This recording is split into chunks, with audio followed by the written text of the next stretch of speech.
Hello, everyone, and welcome to Blogging Theology. Today, I'm delighted to talk again to Dr. Shoaib Ahmed Malik. You're most welcome, sir. Thank you very much, Paul, for inviting me again. It's a pleasure to be here. Shoaib, as I'm sure you know, is a professor at Zaid University in Dubai. He is a scientist turned philosopher and theologian, focusing on key areas in the realm of science and Islam, Islamic theology, and atheism and Islam. Recently, Shoaib co-authored a fascinating article entitled, "Does Criticizing Intelligent Design, or ID as it's known, Undermine Design Discourse in the Qur'an? A Kalamic Response?" Now, this is actually a really important subject. So I'll put a link to the article in the description below. And so could you kindly introduce us to this subject? Sure. First and foremost, before I do that, I just want to say Ramadan Mubarak to you, Paul, and to all your viewers who are watching. So it's been declared here in the UAE and Saudi Arabia. That's Ramadan tomorrow. So, wonderful greetings to the month, wherever you are, who's ever listening. So that's the first thing I'd like to say. You too as well. That's great news. Thank you. The news hadn't quite reached us in London yet, but obviously it has in Dubai, which is great. Yeah, alhamdulillah. So that's the first thing. Now, as for this article, so I had the pleasure of working with two fantastic individuals, Sheikh Hamza Karamali, who you've had on your show, and PhD candidate Muammar Khalili. He's a friend of mine for a good few years now, mashallah. And he is a PhD student doing his dissertation on Ash'ari Kalam and atheism under Dr. Mansour Ali at Cardiff University. So it's a very relevant and exciting topic. Yep. The three of us got together because of a conference that I organized at Leiden University back in 2021 on Islam and evolution. And we had several contributions at that conference. And I presented my take, which is how the design representation that we see in the Qur'an is not necessarily the same thing as we see in the intelligent design argument.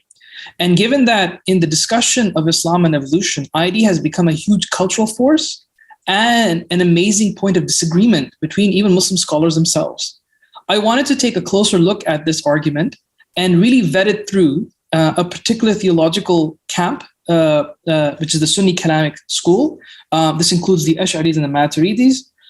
This does not undermine any other schools that may want to look at this discussion. We just keep a narrow focus because at the moment you try to, broaden your perspective, you will dilute your conversation. And I'm not an expert in other territories. This is my area of focus.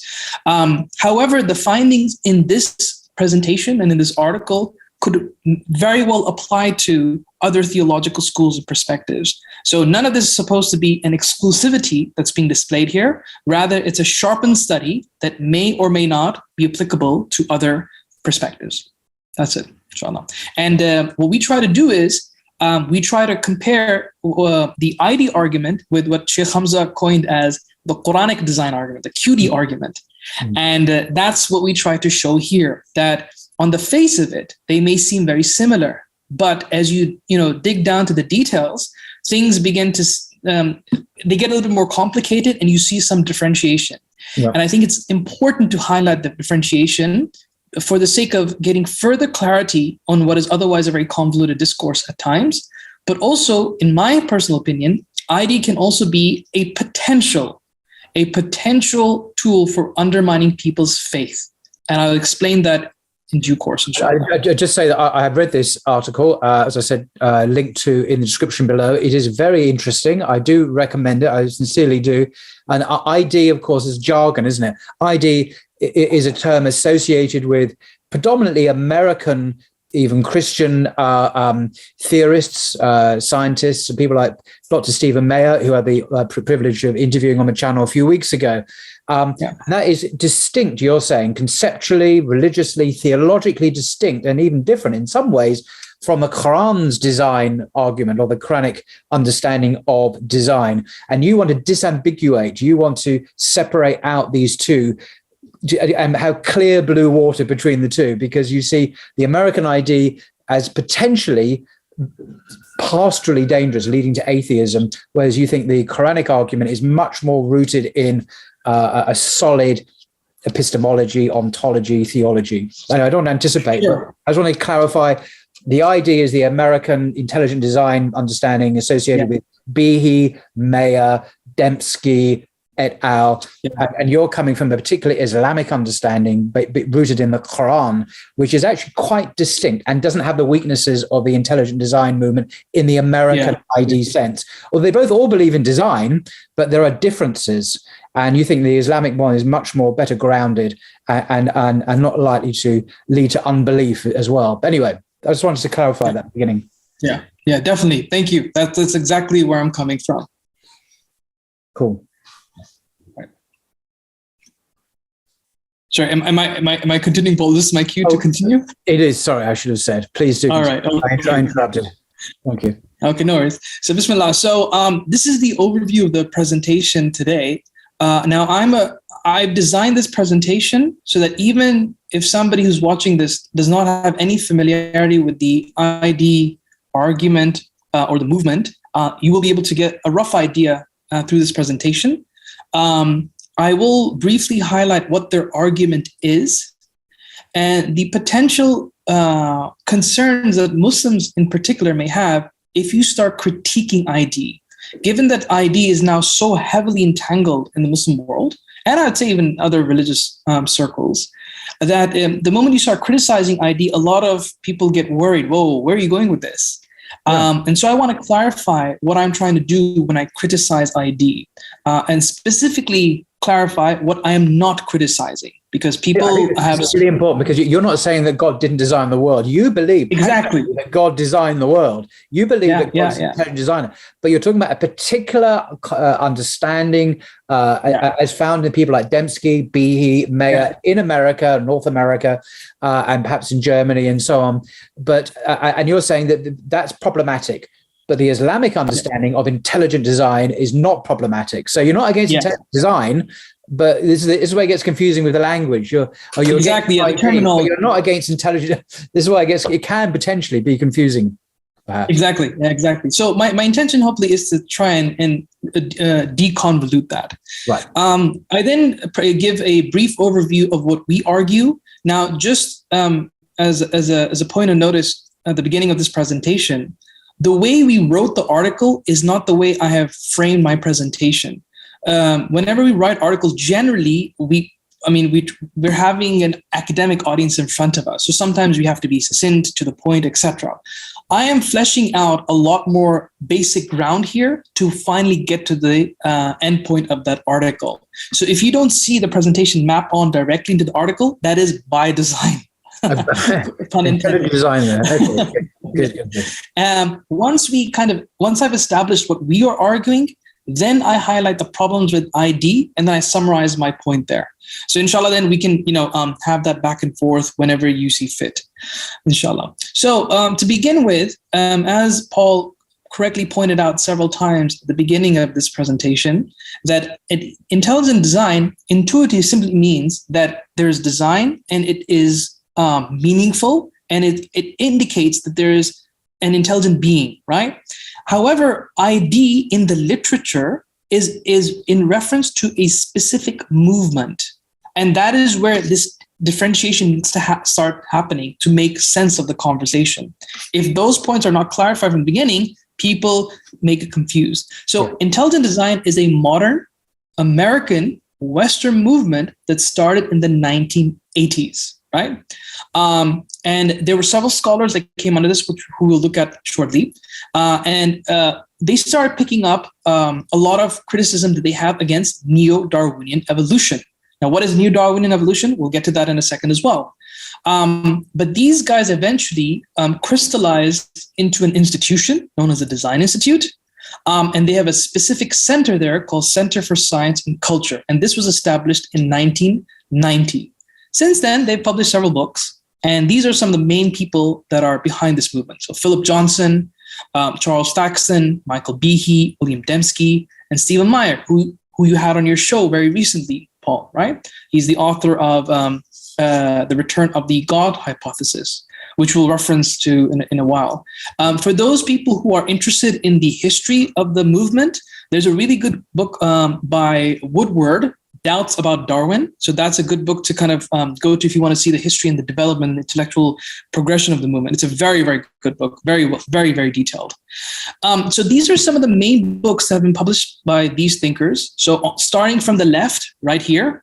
Paul, can you see my mouse cursor? Or I can see a cursor. Yes, I just want to say that Philip Johnson was actually a lawyer by training. Yes, he was the lawyer, professor of law at Berkeley. He was actually a very distinguished lawyer, but he was not a scientist at all. I'm just saying that is just the case. He's now sadly passed away, but he was a lawyer. He passed away. Yeah, very sadly passed away.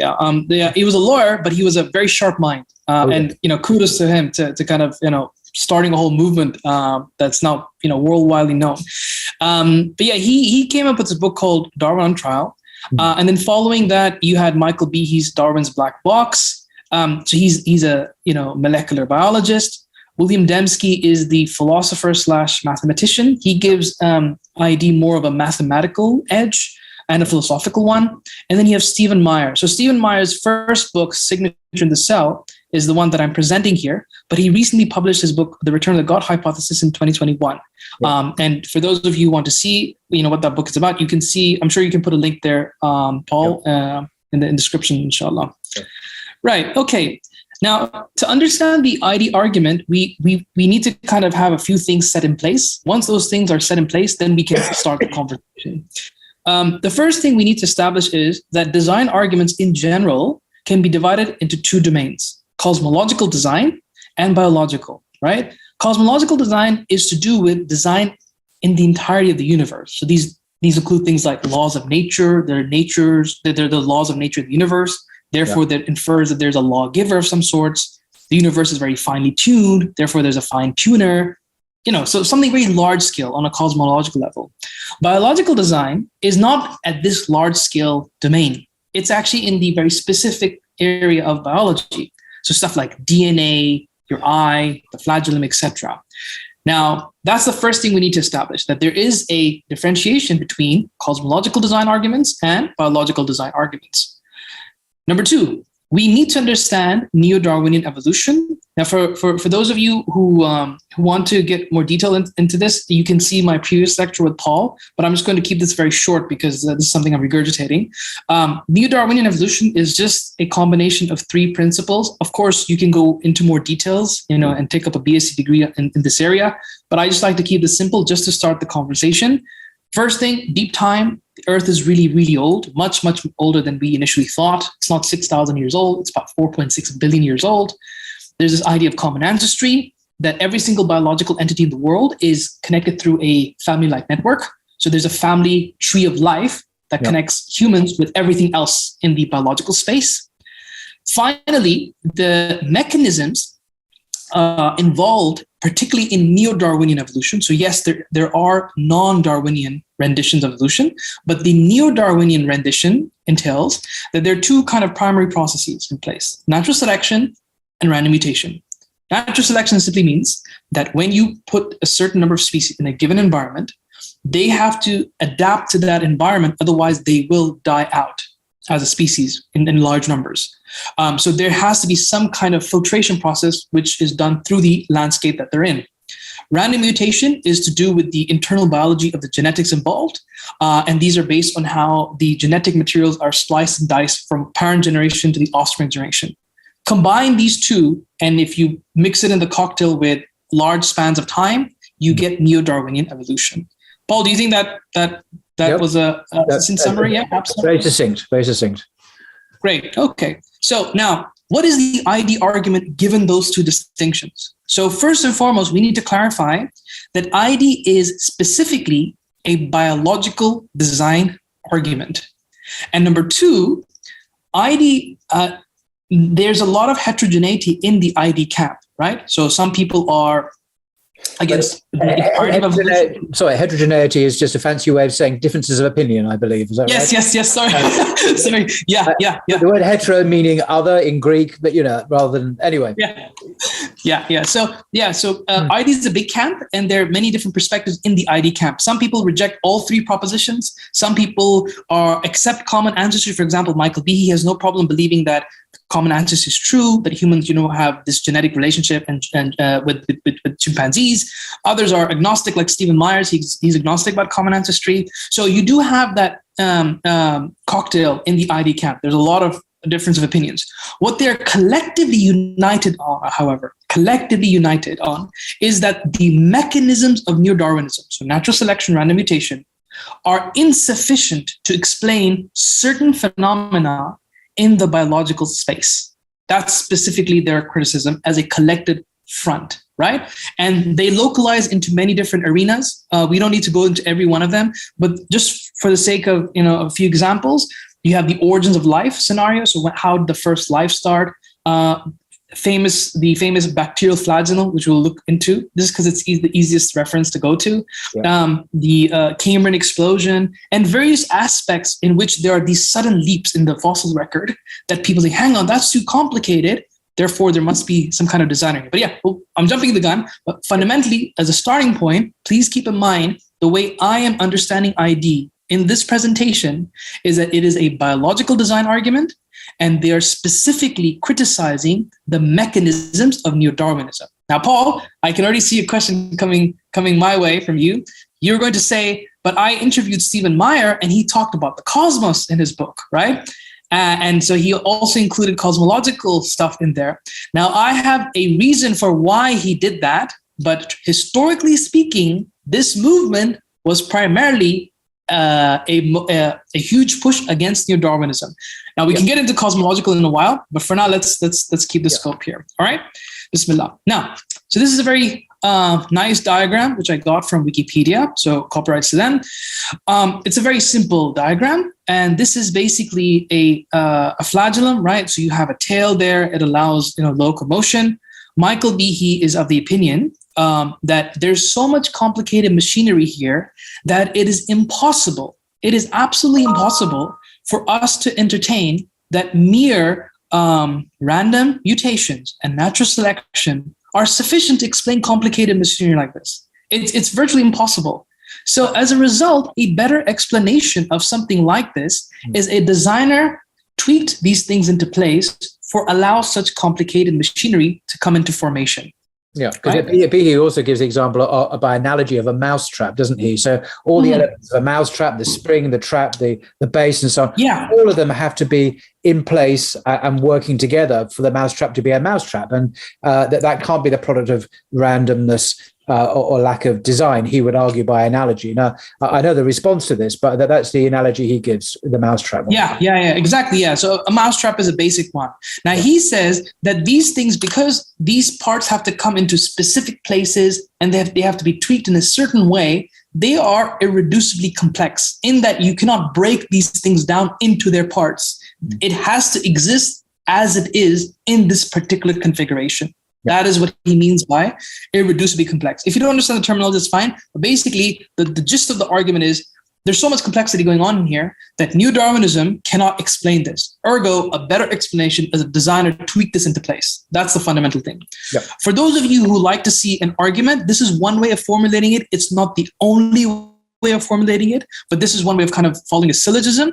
So it's a basic disjunction. Either an intelligent designer or neo-Darwinian mechanics explain biologically complex entities. Neo-Darwinian mechanism does not explain biological complex entities. Therefore, an intelligent designer is a better explanation. That's it. That's their argument in a nutshell.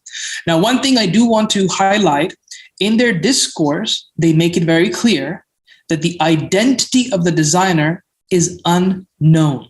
But as you say in your paper, which you co-authored, in their public discourse, they don't identify, they don't use the G word. I know Mayer does in his most recent book, but normally they don't use the G word. Sorry, by which I mean God. But you say, in reality, that they're all Christians and they all believe it's God. And they're not saying it's an alien or some other entity in the universe. Is actually the transcendent creator himself, understood in a Christian way. Yeah. Sure, yeah. So in their public discourse, because they want to present this as a scientific alternative to neo-Darwinism, they try to make it very clear that this is not a religious movement. And that is why they make it crystal clear in their works that the designer can be a variety of things. It doesn't have to be God. The key thing is that there's so much complicated machinery here that the inference to a designer is valid. That's the key point. Regardless of whether we know the identity of the designer or not, that's a secondary question altogether. Yeah. The point here is that there's some things that lead us and point us to a designer. Now, most Muslims, and I give two examples, Muzaffar Iqbal and Harun Yahya in the paper, they automatically presume the designer is God. Automatically they presume. Yeah. Christian ID proponents, at least in their public discourse, are much more nuanced. So this is Michael Behe, in case anyone thinks I'm misrepresenting the ID argument. I'm not. This is from his work. He says, while I argue for design, the question of the designer is left open. Possible designer candidates for design include the God of Christianity, angels, Plato's demiurge, whatever, etc. Aliens, all sorts of stuff. I like that. So, space aliens from Alpha Centauri. It's a very specific location in the cosmos where it's not like from any old backyard. It's specifically from Alpha Centauri. Okay. Yeah. Maybe so he may know something we don't. Yeah, he knows something that we don't, I think. Anyway. This is quite clear from their work, and this is something that they've maintained consistently, right, for a while. Stephen Meyer's new book is, I think, a little bit more out there in the sense that he's now saying, yes, it is God, and he tries to do that through inferences to the back. Yep, I have the book as well. Yep, just bring the audience. This is the book, and very nice cover. Yeah. So this is what the argument says, that to kind of summarize it all together for you, ID thinks a designer is a better explanation for biologically complex things like the bacterial flagellum, your eyes, certain things that we find in the fossil record, like the Cambrian explosion, origin of life, and the identity of the designer is left open. This is the summary of the ID argument. Yeah. Paul, before I move on, do you wanna ask anything here, or? Oh no, let's keep things moving. You're doing very well so far. It's very clear. Thank you. Okay, thank you. Now, in my public discourse, I openly criticize ID, and many people take offense to that, or they get very worried by that. And I don't criticize ID out of thin air. There are certain things that I'm trying to articulate here, which if you understand, you'll see that ID can be problematized in an Islamic framework. But I want to clarify from the beginning, I am not rejecting God as a designer. That is far from reality. Nor am I rejecting that there's a design in the universe. When I see the universe, there is design there. There are laws there. The fact that I have a computer working in front of me, there are laws in place allowing the electricity to run, that allows me to speak to Paul across the telecommunication lines, and the digital airwaves, so to have communication. All those are based on, predicated on laws in effect. So I do believe that there's design in the universe. Yeah. 3, I am not rejecting design inferences in Islamic scripture. All those 3 I negate. Okay, so that should be clarified from the get-go. Criticizing ID does not mean you are doing these things. Yeah. None of that is the American North American post-1980s, the Behe, Dembski, Mayer et al. Movement as a particular variant. You have a different paradigm, which you're now going to come to, I assume. Yeah. But you're not rejecting design as such. You're rejecting this particular cultural, in effect, Christian understanding of intelligent design, not other understandings of intelligent design. The Islamic one is much better grounded, you will argue, I know. Yeah. Okay, great. So that should be clear. Now, in our paper, what we do is we distinguish between the ID argument and the QD argument. And just to kind of work off the last presentation slide, I want to maintain and make this explicit. The Quranic design argument maintains that God is the designer. That there is design in the universe, and there are design inferences in Islamic scripture. All of those are maintained in QD. All of them. So you may be asking then, okay, Shoaib, what is the difference between ID and QD? This is where we now get to. Yeah. So the Quranic design argument has a couple of steps, 3, at least the way I'm formulating it here in the presentation. So I'll start off very simply. The Quranic design argument first establishes a necessary being. And this is visualized through this schematic that I developed for this presentation slide. So you have a being. It could be a simple cup. It could be a cloud. It could be an atom. It could be any single thing that exists, right? Well, it could be So just to say, this is what you're doing is really important. You're not talking about really complex phenomena like DNA. You're talking about a rock, a tree. Yeah. The tip of this pen. The tip of this pen. Well, you could be talking about DNA as well, of course, or the eye, but you're also talking about mundane, if I can use the expression, mundane phenomena that we can all see every day. Okay. Yeah, exactly, right?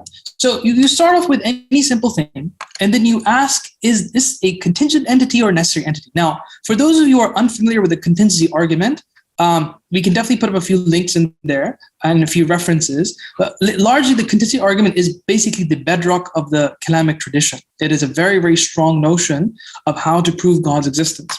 And it just starts off with just looking at something in the created world. So this glass, this this pen, this highlighter, just even a strand of hair, even just a single particle. And you ask, is that a contingent or a necessary entity? Could it exist or not exist, right? If it has the potential to not exist, if it is open to non-existing, so you can conceive of it non-existing, then that means it is not intrinsically necessary. Now, what do I mean by that?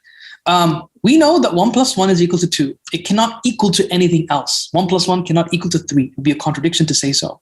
But it is possible for us to think of this cup not existing, or this cup to have different configurations. It could be blue, it could be green, etc.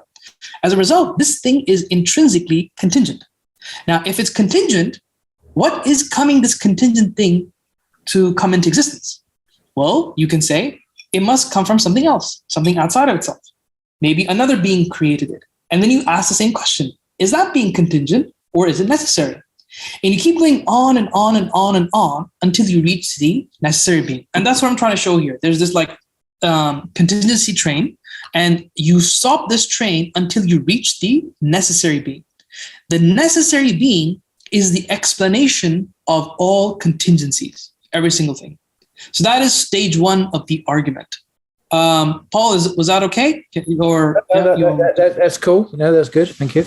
Okay, cool. Now, stage 2 of the argument is very simple, that this necessary being can be identified with God. And this necessary being has a will, so it is a volitional being. It is not something that is indifferent and cannot decide. It is a volitional being. So God wills things into place. This is omnipotent. So I'm just on that very point, the volitional thing is quite important, because in some Islamic philosophy, historically, Ibn Sina, for example, that I'm reading about this at the moment, is that the creation was some kind of emanated necessary emanation by necessity, I should say. So it wasn't God willing something into existence by saying be. It was almost God was compelled to create. Now, obviously, that's not what the Quran says, and that's why people like Ibn Taymiyyah and Al-Ghazali, of course, famously in the Incoherence of the Philosophers, criticize these. So at this point, you're not just, it's not an obscure point, it's a really important point, because a lot of really influential Islamic philosophy historically, Ibn Sina, Farabi, and others have had a quite different understanding, as you say, that the creation was somehow just emanated necessarily from God's being, and which is contrary to the idea of him willing it into existence volitionally, as you say in number A there. Yeah. So he's a willful being, and he's omnipotent and he's omniscient. Now, you can spend hours and paragraphs going through the primary text to understand how these conclusions are reached at. That is not the purpose of today's presentation. I'm taking these as a given, right? For the sake of the presentation. Yeah. But you can always go back. For example, you can go to Moderation and Belief, Al-Ghazali's book, Iqtisad fil I'tiqad. That is an excellent book which kind of does this. You can also go to Al-Juwayni's Irshad, where he kind of highlights these arguments. So all of these things are there. They're embedded in the works. So these are not something that you can not find. It's available, all right? Yep. So once we've identified the necessary being, and we've now come to identify this necessary being with God, we are now ready to kind of come to the final conclusion. So 1 and 2 entail, both the first and the second arguments that we looked at earlier, that the creation as a whole is a contingent thing. So everything in this creation is contingent. I'm contingent. Paul is contingent. My parents are contingent. My families are contingent. The universe is contingent. Everything in this universe, all its constituents are contingent. And they are a product of God's will. Now, what is inside this creation? What do you include in this? Well, a couple of things. And these things are very important. And I'm highlighting these specifically for the sake of this presentation. Number 1, complex things. Everything that's complex is a product of God's will.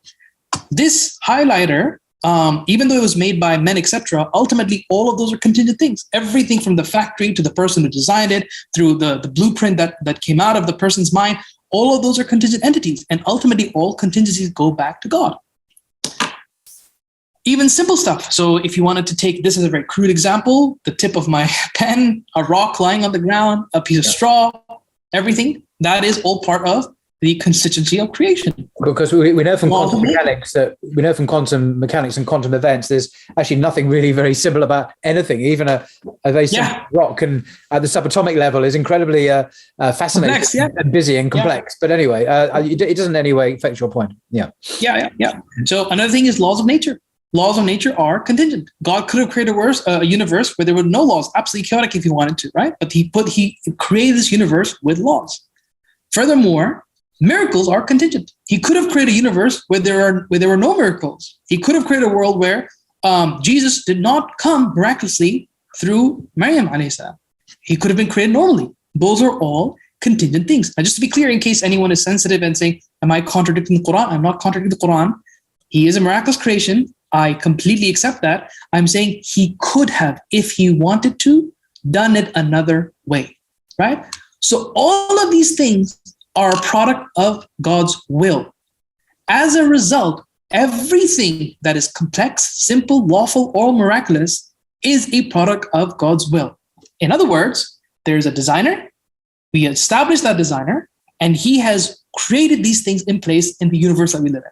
So you're saying, unlike the ID, the American ID people, if I can put it that way, if you see what I mean, who focus on very local, specific, highly complex examples, DNA and so on, you're saying everything in creation, that the simple, the complex, as you said, is contingent, and it didn't have to be, and is created, sustained, designed by God. And you're not privileging the spectacular complex. You're saying absolutely everything, including the complex, what is complex to us is contingent and a product of God's creative intention in the world.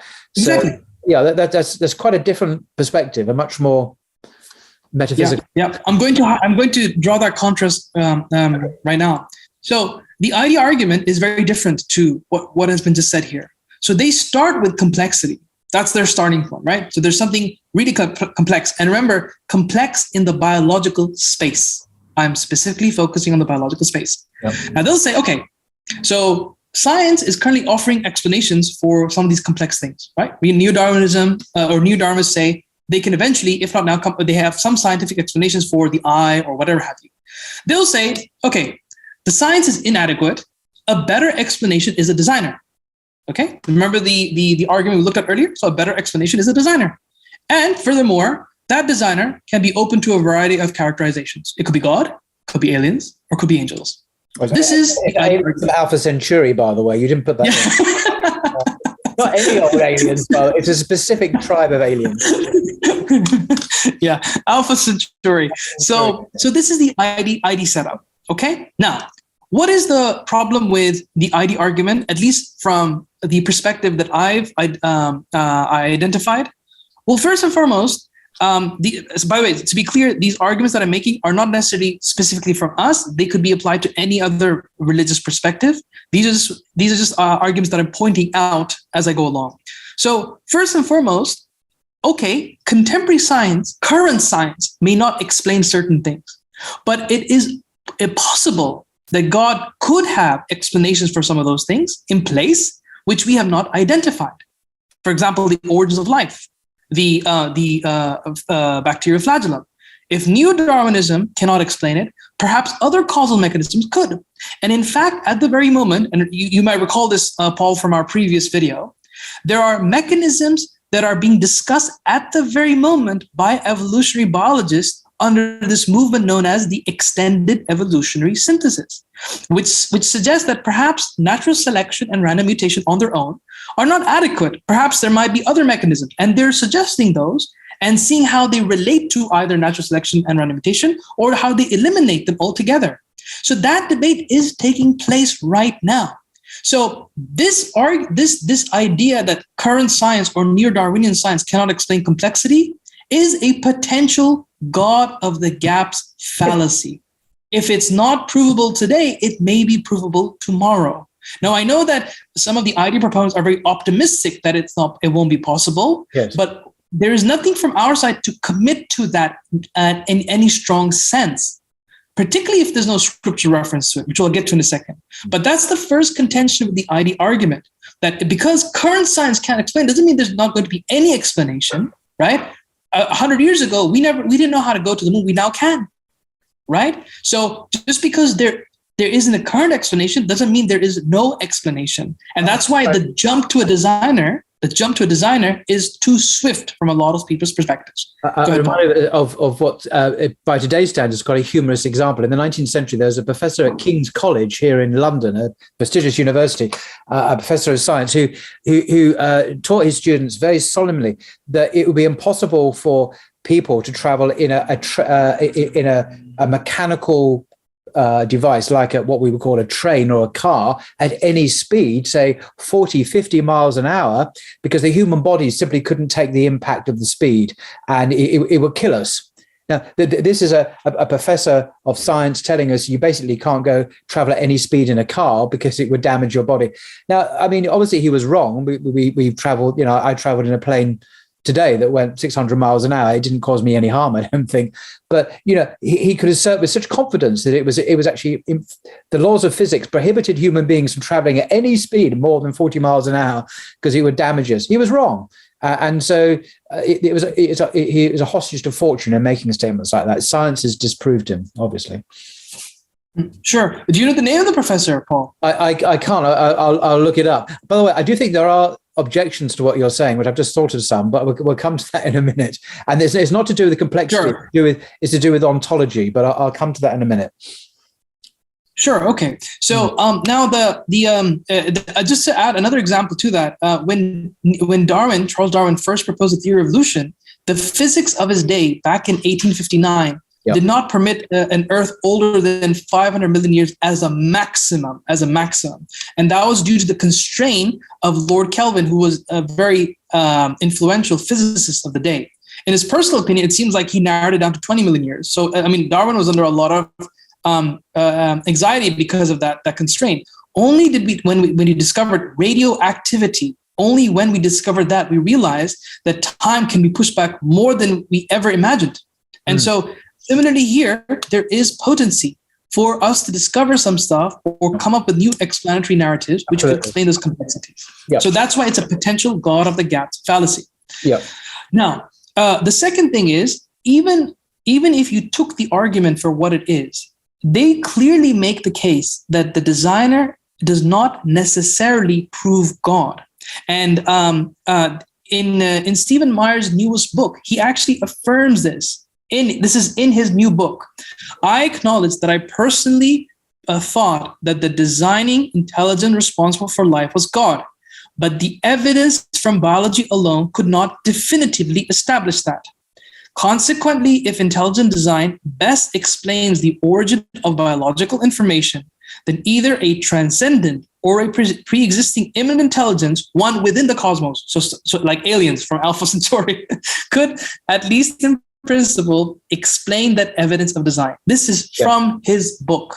I'm not making it up. And I actually made this point to him, the person who said that, and he admitted this, but he links it with the cosmological and the biological and So the third one. It's a cumulative argument rather than just a single argument. And together, it presents a very, very strong case. So he recognizes what you're saying. Yeah. Well, So go ahead. Sorry, Paul.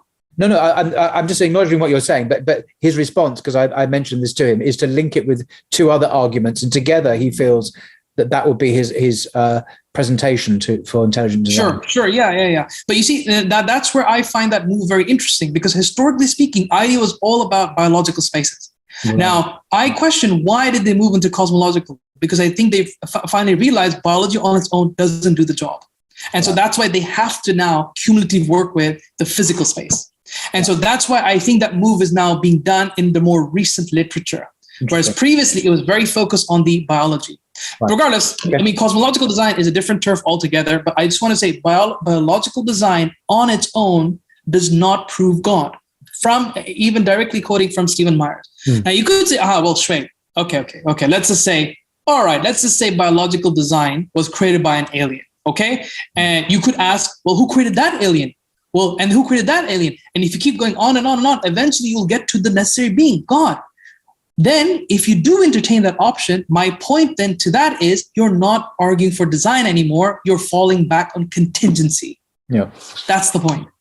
Yeah. When you do that regression analysis, where you say alien, and then you keep going on and on and on, you are doing contingency analysis, which then comes back to the question, then why bother with the ID argument?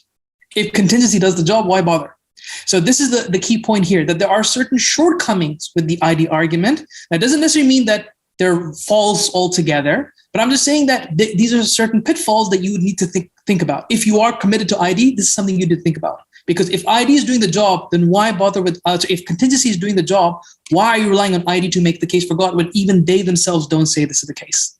So this is the second criticism that I have with the ID argument. And then finally, and this is now more to do with the scope of the paper, but the previous 2 points kind of build it up to this. Scripture itself does not force us to commit to any potential gaps in nature except for miracles, right? Except for miracles. So, for example, the Quran mentions the alternation of night and day, lightning, mountains, rain clouds, all that.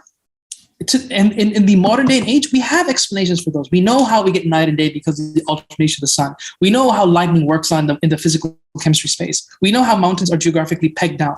We know how rain clouds work, etc. Now, to be clear, I'm not saying we have the ultimate explanation. Ultimate explanation owes God. I'm saying we have proximate secondary explanations of naturalistic phenomena. We have those explanations in place, right? Now, just because we have those explanations doesn't mean God is gone. Doesn't mean he's out of the equation, right?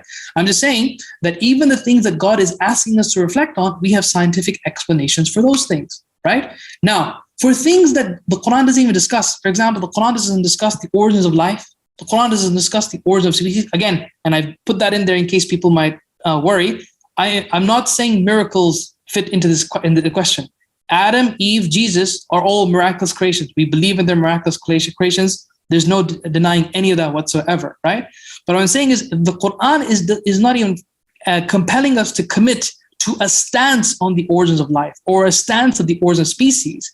We don't necessarily need to work with a framework which compels us to do so. And so, and here's the best part. If there was a scientific explanation, it would be a contingent thing and therefore be accepted. Even if there was no explanation, it would be a miracle and therefore be accepted. Either way, both are contingencies. The ID argument says there should be no scientific explanation, therefore you should go to a designer. But even if there was a scientific explanation, the argument for contingency would still hold. And so putting this all together, I'm sorry, Paul, do you want to say something before I summarize? No, I'm letting you finish before I say anything. Carry on. Yeah. Right, okay. So to kind of summarize the paper, right, and just to kind of make the differences, the similarities and the differences clear, the ID argument and the Quranic design argument agree that there is design and complexity in the universe. They both agree that you can infer a supernatural designer. And now, again, for the ID crowd, they affirm that biological design is a weaker inference than cosmological design. They make that very clear. If you see the last footnote in the article, I have a quotation from Stephen Meyer where he agrees to that point.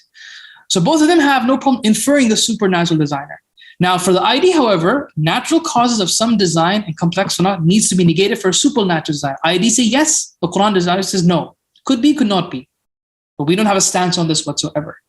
And as a result of that, this is a point of difference that we need to acknowledge in our discussion and our discourse on Islam and evolution. The reason why I think this is important, because I personally believe that if a lot of Muslims are pegging their faith on there being no scientific explanation on the origins of life or some of these gaps in the fossil record or whatever have you, and in the future, if we do come to arrive at that, it could potentially ruin their faith. That's the reason why. Whereas from the get-go, contingency swallows everything. Contingency, whether it's miraculous, whether it's complex, simple, laws, all of it is already under the discussion of God. But when you're starting with design and you're saying, there's a gap in the evolution narrative, therefore a designer, you are opening yourself, first of all, to unnecessary commitments and also potential falsification, which don't need to be there. And so that is my summary of the paper. And I thank you very much for giving me the opportunity to do so, Paul. Thank you. Oh, no, well, thank you for such a lucid and concise presentation. Thank you. And I noticed you got your email. You obviously welcoming emails from people if they wanted to ask you questions or make comments. Sure. I was just thinking about this. There's a couple of things. One is the contingency argument itself, how we get from contingent to necessary, and the question of infinite regress. It's implied there that infinite regress doesn't happen. It's impossible. It's logically impossible, which may be true. I'm not denying that. But apart from that, it was something that was occurring to me. How can I put it? By way of a little story. When I was a philosophy undergraduate, I was studying University of London, and I remember I did a course on the philosophy of mind. And the professor himself was from UCL, a very distinguished professor. And I remember he asked us to try and I won't go into the details of the class, but it was to do with how we understood a patch of pink. This is the actual example he gave. How is it we use our minds to understand a patch of pink, and how difficult it was philosophically to articulate this and understand this, whatever. But I remember in the class, and I was a Christian at the time, and I remember sitting there and thinking, wow, I'm aware of the music of Bach. I'm aware of great art. We can't even really grapple with on the philosophical way that he was explaining it. So I need to make one thing clear before I proceed. He was proceeding from analytical philosophy, which is the Anglo-American way of doing philosophy. Yeah. And when it comes to mind is, or human consciousness is seen as an epiphenomenon, a byproduct of the material brain. So there's no soul, there's no spirit. It's simply a kind of a byproduct of, well, basically evolution, if you like. And I remember thinking, we need a paradigm shift. We're trying to pull ourselves up by the bootstraps here. We can't really, on this paradigm, this materialist understanding of the mind, understand a patch of pink without extreme difficulty, it seems. How are we going to understand high art, great music, the beauty of a sunset, and so love, truth, virtue, and so on? And I thought we need a paradigm shift here. And I'm an idealist. I was an idealist there. I'm still an idealist in philosophy. I mean, which means I believe that I believe in the priority of mind, consciousness, rather than matter. Matter comes from consciousness, which is another way of saying that God made the world, I suppose. Now, why am I saying all this? This is going to preamble to the question of the human soul. And I believe, as you do, human souls exist. When we die, our souls live on beyond our material demise. I'm not a scientist. So I'm not convinced that our current materialist, what you call natural scientific methodologies, are up to grasping what the human soul is, let alone human consciousness, the human soul. I mean, that element of our humanity which outlives our physical existence on Earth. Now, why does this matter? Because the reason I'm saying this, because you mentioned two things, miracles or natural causality. But there are other things which are not just those two, and here is one. The soul. The soul is not miraculous in that it's created like Adam was created or Jesus was created. It's part of what it is to be human.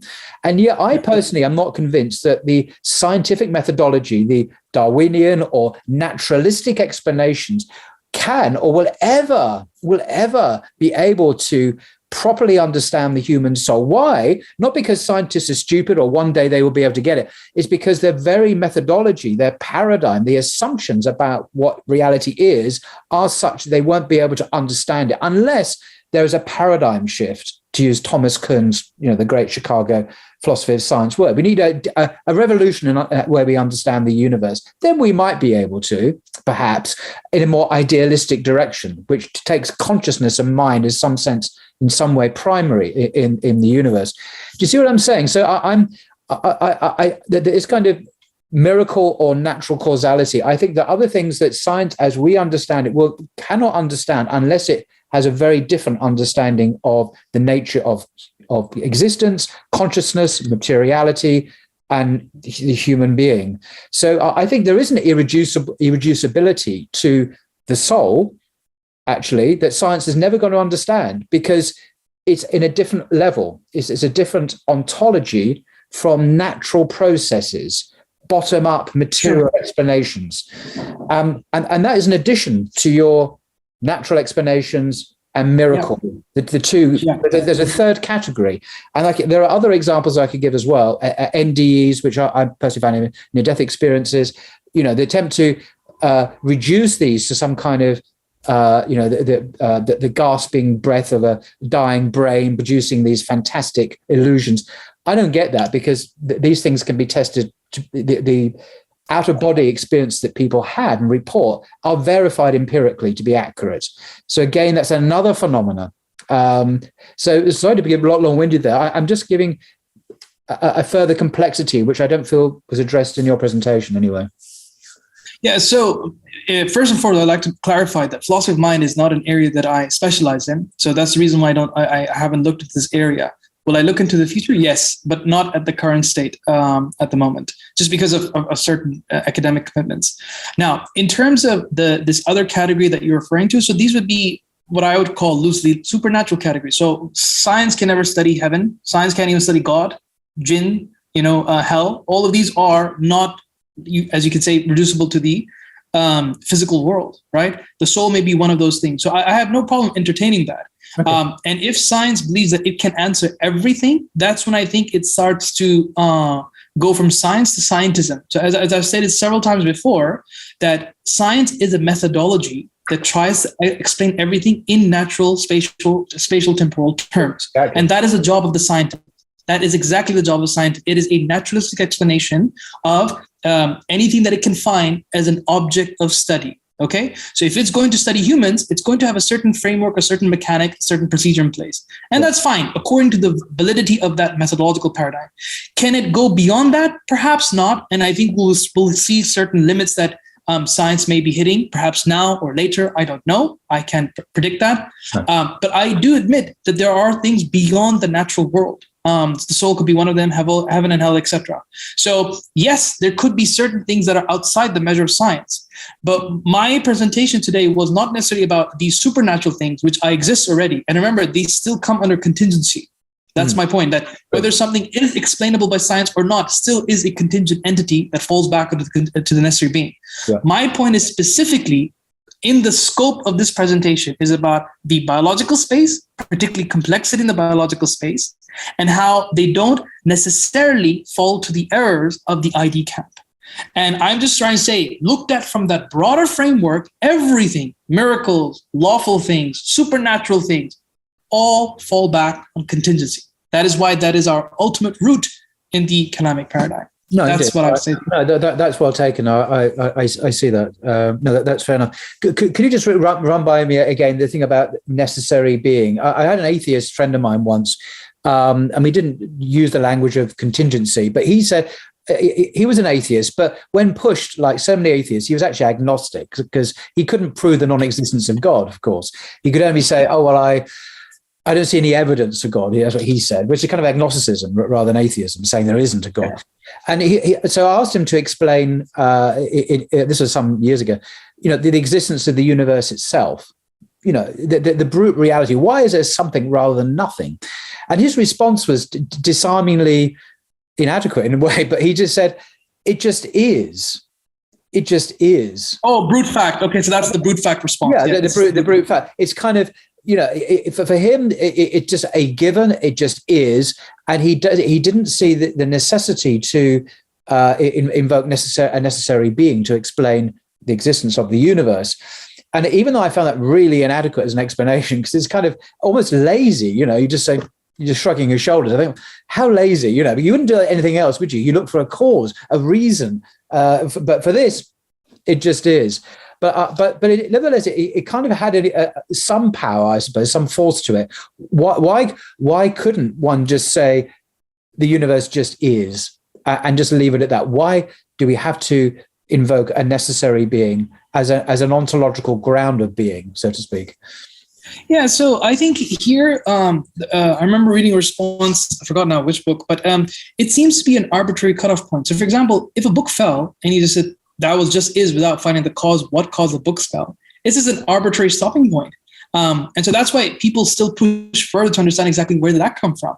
So the universe as a whole, just like we want to explain why there are laws in the universe, how they operate. Well, why do we exist in the universe with these exact laws? And scientists are trying to push that to a multiverse, right? So they're still searching for answers. Now, the multiverse, even though if true, right, which would still be a contingent thing and therefore not a problem, but even if true, it would still call the question, well, where did the multiverse come from? So that curiosity always kind of drives us forward, both on a scientific angle. And if people just want to say this is a brute fact, then you might as well say, okay, scientists, stop talking because we've reached the multiverse. We don't need to go any further. So not only will it not work on the theological or the philosophical plane, it might be a science stopper. No, I completely agree with you. It seemed completely arbitrary to refuse to ask the why question when it came to the universe, but allow it in every other sphere of life. And I'm thinking, what a peculiar response. And of course, the suspicion is, of course, because you're trying to resist the reality of God. But, we don't want to go there. This is the last thing we want to talk about is God. So we're just going to say, no, I'm not going to ask that question. I'm not going to ask why. Okay. I can see why you don't want to ask it, but we're going to ask it. The rest of us are going to talk about it because blah, blah, blah. So, yeah, I agree with your answer. Yeah, alhamdulillah. Yeah, I mean, for me, this is the reason why I think that a lot of these conversations in science or religion, in my opinion, that they're less to do with some of these science and more to do with the wider philosophical and theological paradigms. Yeah. And that's why in almost all of my works, I start first from that wider theological paradigm and then localize it into the inquiry that I'm looking at. And I think that's the best way to go forward, because once you have that wider map, everything in terms of these local conversations become clear. Now, of course, we can do all these academic rigor conversations. Does the contingency argument work? What are the flaws? What are the counter arguments, etc.? That has been done, and people are still doing it today. People like Joshua Rasmussen, he's an excellent philosopher. He's written a book on the topic, right? William Lane Craig, he's done a good job on the KCA. And there's always going to be back and forth between people who are arguing for and either side. But I think that once you kind of understand where you situate yourself on these bigger questions, then it becomes easier to address these more localized questions. And that's me personally speaking, before I came from a very rigid scientific background, almost, I would say, pretty much scientism in flesh, right? Wow. And so miracles would be weird for me because of my engineering background. Like, that doesn't make sense. Where does that come into place, right? But when I started learning creed in particular, everything kind of really made clear, everything was clarified for me. And now what I'm trying to do is kind of just show people that going back to those foundational principles helps a lot with navigating these concerns and inquiries. And I hope that this presentation is one form of output where you can see that having that larger perspective addresses some of these local concerns effectively. I think what I like about your presentation, because it really it nips in the bud right at the beginning, this concern, which I've even seen in tweeting about your presentation in advance, people saying, he denies intelligent design. This is not Islamic. And so right at the beginning, you disambiguate these terms because they are confusing. You're talking about a particular variant found in North America with a particular fixation on complexity, whereas the contingency argument, of course, explains the existence of everything in the universe as contingent and dependent on a necessary being, i.e. God. So it's much more broad and, scientifically impossible to refute because it's not a scientific theory. It presupposes it's a metaphysical theory. It's a metaphysical insight. But I think even more importantly, it is grounded in what the Quran infers or teaches about God and the universe itself, and so I think it's very Islamic. I should put it that way. A very Islamic argument, and I think philosophically it's more it's impregnable. I would say. Yeah, I feel that way about it too. I'm always trying to keep up with the latest academic literature to kind of see the arguments back and forth as they get more technical with the advanced machinery of logic. But I'm very convinced by it. It seems to be very rock solid for me. Excellent. Well, I think we'll leave it there. That's thank you very much indeed, Shoaib, for your outstanding presentation. I do like its clarity. It's very concise. I'll link to the more academic version in the description below. If you want to look at, there's quite a few Quranic references there, and for further reading and further notes as well. So thank you so much indeed, Shoaib, for your time. And thank you so much, Paul. You've always been an amazing host. And I just want to say it one more time in case people forgot. This article wasn't written by myself. It was co-authored with two other people, Sheikh Hamza Karamali, who, believe it or not, he was actually, when I just got out of my PhD, he was the first person who kind of introduced me to Kalam. I was very unfamiliar with Kalam. He's the first person I met. So we met back 7 years ago. Then he went into hiding. Yaris. No, that's a joke. Cat's out of the bag now. Anyway, and then he ended up in Istanbul. But I don't know. Yeah. Another story. Okay. So, and then we caught up about a year ago. And alhamdulillah, since then we were on a very good page, and we're just kind of working on a lot of different projects together. And the third person is PhD candidate Muhammad Khalili, who is doing his PhD on Ash'arism and atheism.